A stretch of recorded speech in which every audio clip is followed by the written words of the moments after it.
السلام علیکم ورحمۃ اللہ وبرکاتہ۔ نحمدہ ونصلی علی رسولہ الکریم، اما بعد فاعوذ باللہ من الشیطان الرجیم، بسم اللہ الرحمن الرحیم۔ ربی اشرح لی صدری ویسر لی امری واحلل عقدۃ من لسانی لیفقہوا قولی۔ ربی یسر ولا تعسر وتمم بالخیر وبک نستعین، آمین یا رب العالمین۔ آج ہم انشاءاللہ پڑھیں گے سورۃ ہود کی آیت نمبر 69 سے لے کر 76 تک۔ کل ہم نے پڑھا قوم سمود کے بارے میں، حضرت صالح علیہ السلام کی قوم کے بارے میں۔ آج ہم انشاءاللہ پڑھیں گے قوم لوط کے بارے میں۔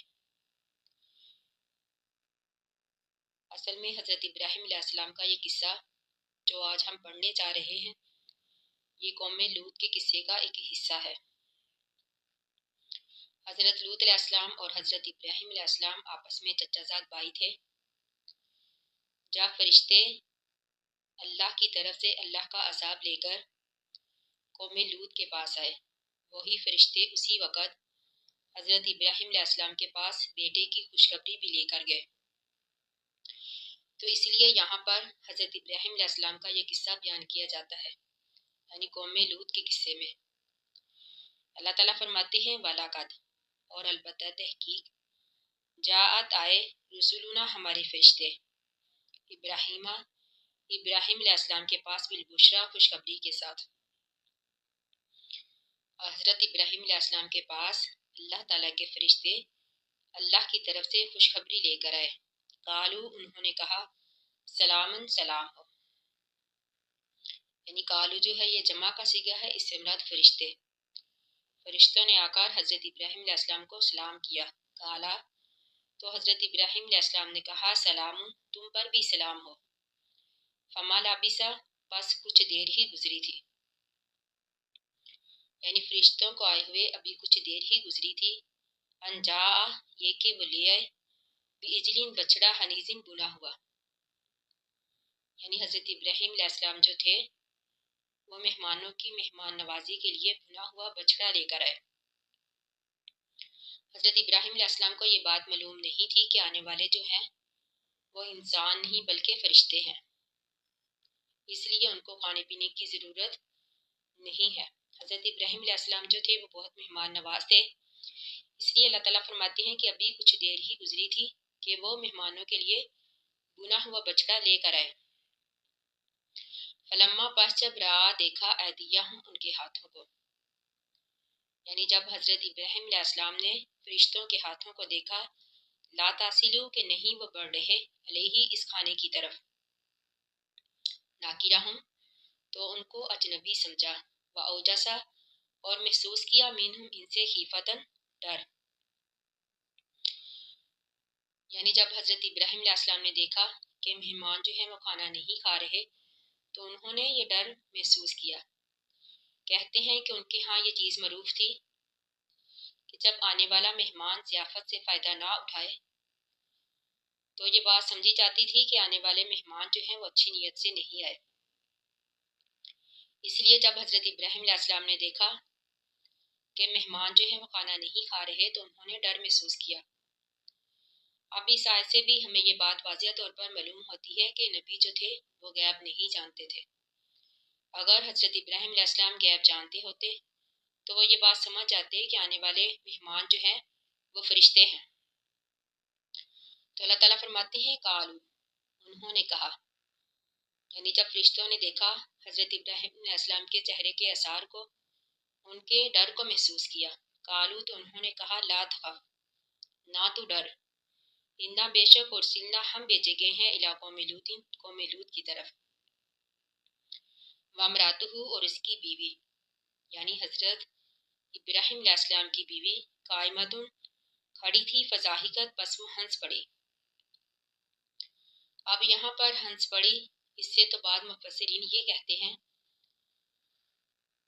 کہ وہ جانتی تھی قوم لوط کی فساد انگیزیوں کو، اس لیے وہ اس بات پر ہنسی کہ اللہ تعالیٰ کی طرف سے اب ان کی تباہ و بربادی کا وقت آ گیا۔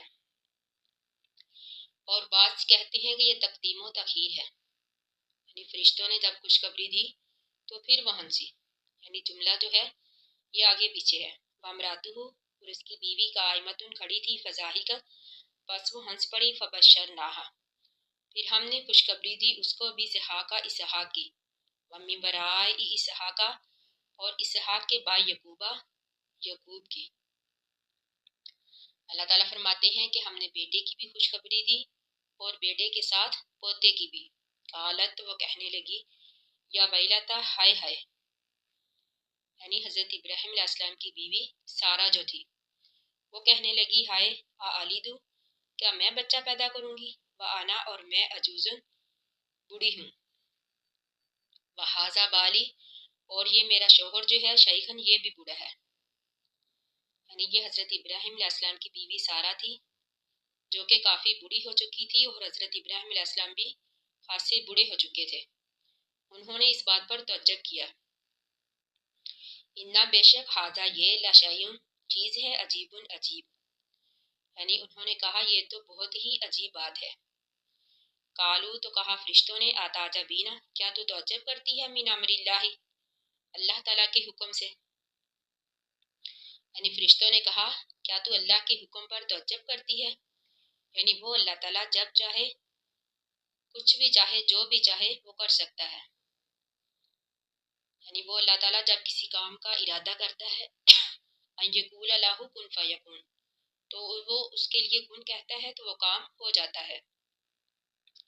فرشتوں نے کہا کیا تو اللہ کے حکم پر تعجب کرتی ہے، رحمت اللہ اللہ تعالیٰ کی رحمت ہو، و برکاتہ اور اس کی برکتیں ہوں، علیکم تم پر، اہل البیت اے گھر والو،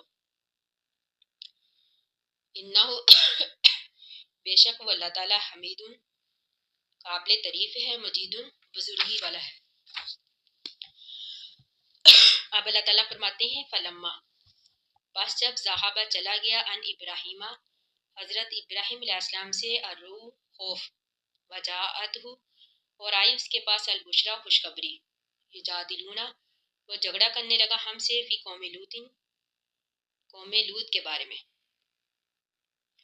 اللہ تعالیٰ فرماتے ہیں کہ جب حضرت ابراہیم علیہ السلام سے خوف چلا گیا اور ان کے پاس خوشخبری بھی آ گئی تو وہ ہم سے قوم لوط کے بارے میں جھگڑا کرنے لگا۔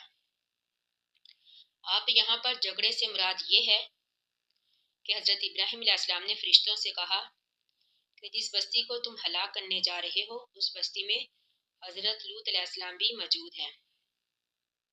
فرشتوں نے کہا کہ ہم جانتے ہیں اللہ تعالیٰ حضرت لوط علیہ السلام اور ایمان والوں کو نجات دیں گے سوائے ان کی بیوی کے، باقی کافروں کو اللہ تعالیٰ تباہ و برباد کر دیں گے۔